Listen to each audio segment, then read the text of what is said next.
Yo, what's up guys, it's Talon, and today we're going to be talking about the concept of tempo in Baron lane, and also kind of talking about TP, because TP is a spell I originally didn't utilize a lot, and I tried it out a lot more today and thought it was a lot better than I'd originally thought, especially because of the things it allows you to do more than necessarily the exact strength of it. And what I mean by that is it allows you to trade a lot more aggressively early on in the game, and you can see here I end up messing up really bad, and that's why I think it's a pretty good example.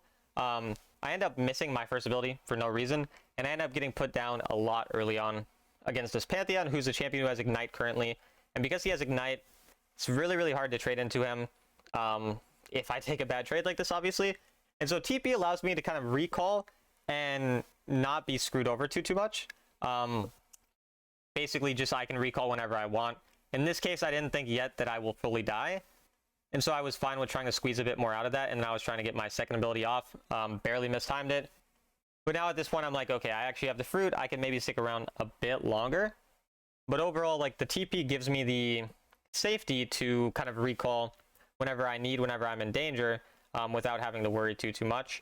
And in this case, I think we see that this guy is pretty bad with his stun. And so because we notice that he often will use his stun in a pretty bad way, we're able to take advantage of that. And I think this is the situation where I'm planning to recall and TP back, but then I see my jungler coming, so I decide not to. But like, let's say my jungler didn't show up there. I would have just recalled and TP'd back. I would lose nothing. He would lose a bunch, even though I'm the one who took the bad trade. And so TP allows you to take advantage of this type of thing really, really well.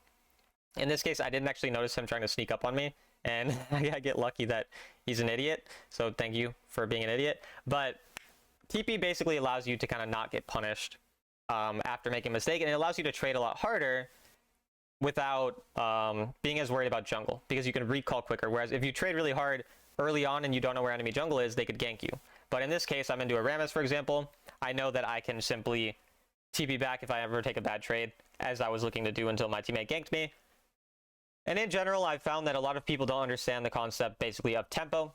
Basically what tempo is it is kind of like when it is your turn. So if you think of Wild Rift as sort of a turn-based game where, you know, let's say your jungler's on your side of the map, the enemy jungler's on the other side, you kind of have the you know, ability to make the decision. Here they try to dive me unsuccessfully.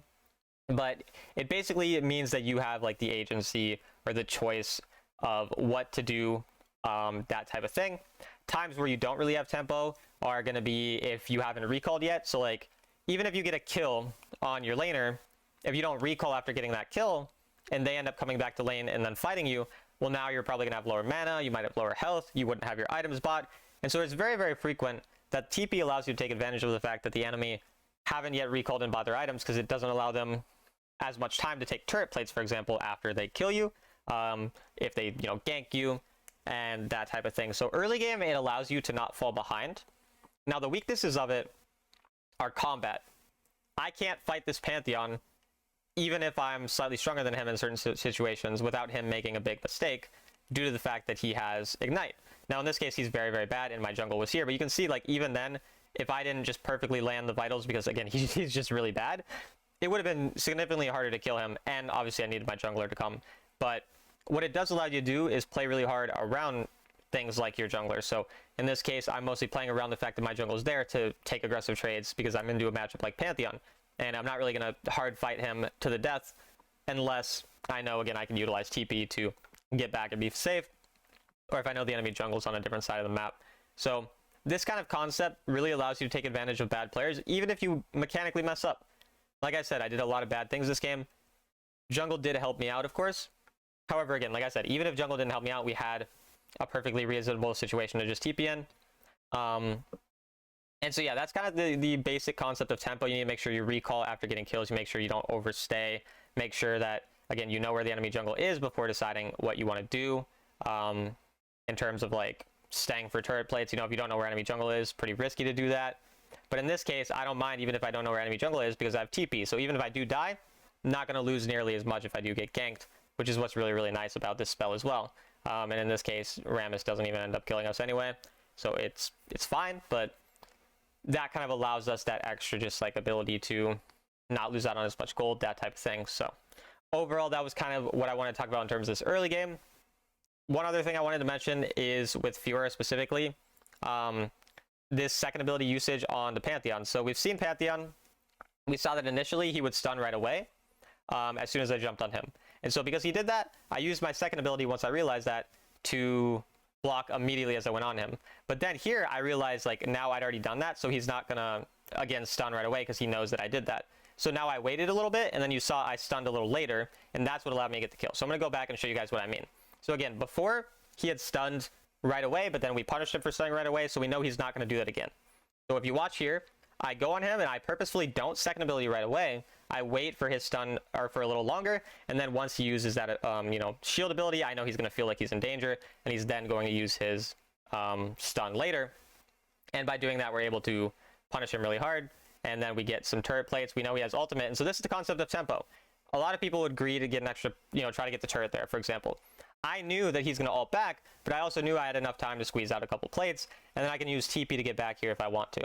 I don't really remember if I use TP, but I can. Like, TPing here is totally fine, but I don't think I lose out on enough to really need a TP. But again, it gives me that option if I ever want to. Yeah, instead we just walk back to lane. We're able to get the entire turret. And then what I should have done here is immediately TP'd mid to not lose the turret. You can see I'm going to TP a bit late. If I TP'd right away to mid lane, we don't lose the turret. It would have been really, really good value. End up doing it a bit too late, and so I believe we do lose the turret anyway. But once again, another use out of TP. You can cover people's lanes when they're overextending, that type of thing. So I think it's actually a really strong spell in a lot of situations. Whereas before, I'd kind of saw it as mostly something to do on a weak laner when you're in a bad matchup, or to do when you're a tank who wants to match a split pusher and then wants to rotate to team fights. Because you don't get as much value from it later on in the game as a champion like Fiora, since you want to stick on side lane a lot anyways. But the value you get in the early to mid game is actually really, really useful. And again, something I underrated in the past. So wanted to talk about that. And again, wanted to talk about the concept of tempo overall in this game. And then at this point, now I'm just pretty much covering different lanes wherever I can. Since the top lane was already pushed in, then I TP'd mid. I knew I can go bot lane quick. I can recall and I can walk top side before I really lose anything. So I'm kind of happy with that. I don't mind just losing maybe a minion or two top side, stuff like that. And now again, we just go back top side, push out top lane wave, can push out the next top lane wave, but I guess I didn't even realize. The enemy end up just for no reason invading, and I'm a level 11 Fiora versus a level 9 Pantheon, so it's probably not going to work out super well. We see that they have 3 people here, I guess, and we only have 2, so in this situation, maybe it's not the worst call for them, but still definitely pretty risky, and I'm quite strong. But I think I did have to end up flashing out. Oh yeah, I misclicked my flash. I forgot about that. Yeah, I accidentally flashed up. I meant to flash down. I totally forgot about that situation. So I ended up messing up my flash. Otherwise, could have probably killed, but Rammus does end up dying anyways. We end up stalling long enough. We get our first ability off when he stuns us. And then Caitlyn gets a triple kill out of this. So actually a good example of tempo once again. The enemy had the extra person there for a second. And so they took advantage of that and actually fight us, even though they're weaker than us, and they were able to do pretty well. But then they overstayed after the initial fight worked out and they got the kill on Lee Sin. And that overstay is what led to our teammate getting a triple kill and made it a much worse situation. So you can see multiple different mistakes where people just overextend after getting something good, and that is one of the biggest things that a lot of players just they really, really get greedy, and because of that we're able to take a decent advantage. And once again, I'm mostly just looking for whatever lanes I can cover. In this case, mid lane looks free to cover. I think I just go for the turret since it's 98 HP, and then I can get the wave if I want. I think my Lee Sin might get it, so I just go top side after getting the wave, getting Hull Breaker as well. So we just go top side, we cover a wave. Rammus flashes onto us, which I didn't really understand. But we didn't block it, or we didn't block the stun, so it wasn't ideal. But still not too bad. And overall, we're in a fine spot. We get a nice block on the Pantheon, and then we're able to just easily get a double kill for Lee Sin, or at least 1 kill. So it's overall pretty fine. I don't remember if he ends up killing the Lee Sin or the Rammus. Looks like he does. I don't actually know. Nope, he doesn't. Okay. So either way, still a good situation for us. And now at this point, another thing you can use really nicely with TP is, one, you can TP to cover. So like here, I think I TP to cover this dive. But you can also TP, side lane and then just TP to a team fight late after you drag one of the enemy to you. So it's really useful for both of those kind of situations. And by using that TP, we got 2 ultimates out before the fight. We got the Nami ultimate, and we got the Xayah ultimate. So those two not being, also look at my Q damage, oh my god. But getting those two abilities out, very, very important in terms of winning the team fight. And then we can just continue to kind of pressure the side lane here in the bottom lane, and then look to possibly join the team fight. Since I am fed enough to team fight, but I do kind of want to wait for Caitlyn.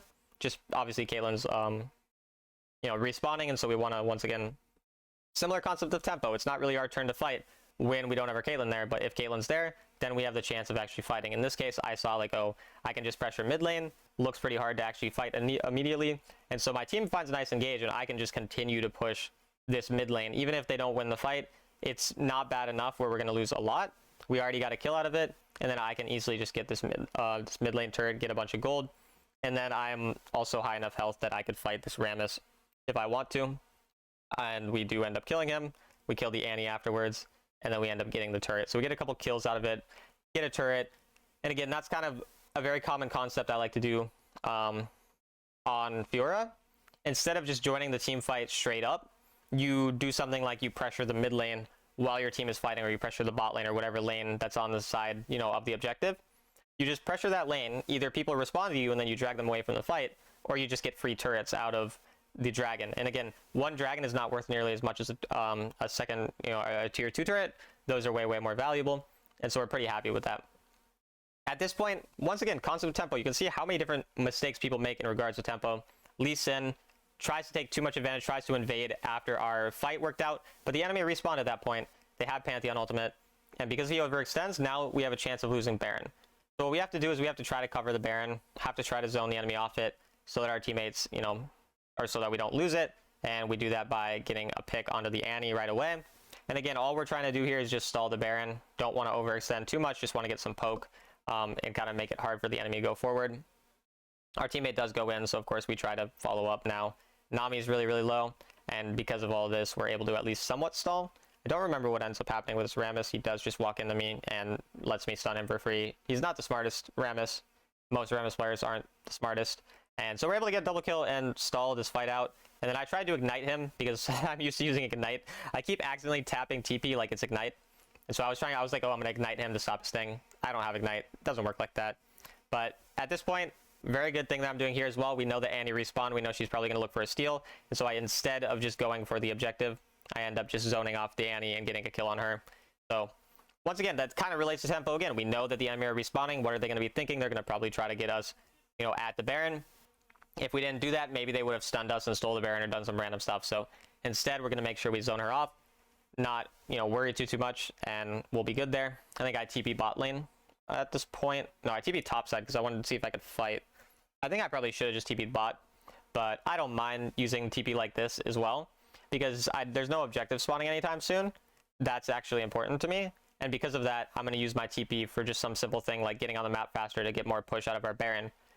So that's another thing too, is like, you don't want to waste your TP like I did there if there's like a Baron spawning soon or an Elder Dragon or a Soul. But when there's nothing spawning, as long as it's 2 minutes and 30 seconds or later away, because that's how long it takes for TP to come back, then you're actually fine with it. And so because of that, I was totally fine with wasting a bit of, or wasting my spell, because again, I'd rather get some level of value out of it than just have it sit there for a while. And at this point, I wanted to see if I could dive Rammus. I could not. But we ended up forcing out an ultimate, so I don't mind too much. And we still get a bunch of damage on him because I'm insanely fed. And so there's not really much they can do. I can just stall out forever. And again, look at that damage. Like, holy, my champion is kind of broken when I'm fed. And just broken in general. And so yeah, now we just pressure the turret. And again, just constant pressure on these turrets. We end up zoning off the Nami, and she just flashes away and lets us kill her for free. I try to KS. I do successfully get the kill. And so, I mean, it's pretty straightforward at this point. Just utilizing these simple concepts in order to not overextend when we get leads, but also, you know, understand how much we can take from a situation, making sure we do stay up long enough to take the turrets or to get proper value out of it. And that leads to us having now all of their inhibs. But at this point, I think we realized, like, oh, we probably can't do too much. I think I tried to kill Rammus, so I guess I didn't realize that yet, but we ended up killing him, so clearly it wasn't too bad. Maybe we actually ended here now that I think about it. I think we might have just ended here. Yeah, and then I flashed onto this guy because I'm just cool like that. And the Caitlyn gets quadra kill. So, hope you guys enjoyed this video. Mostly just wanted to talk about that concept. Talk about how the TP is actually a lot more useful than I originally kind of gave it credit for. And yeah, I hope you guys enjoyed this video. I'll see you in the next one.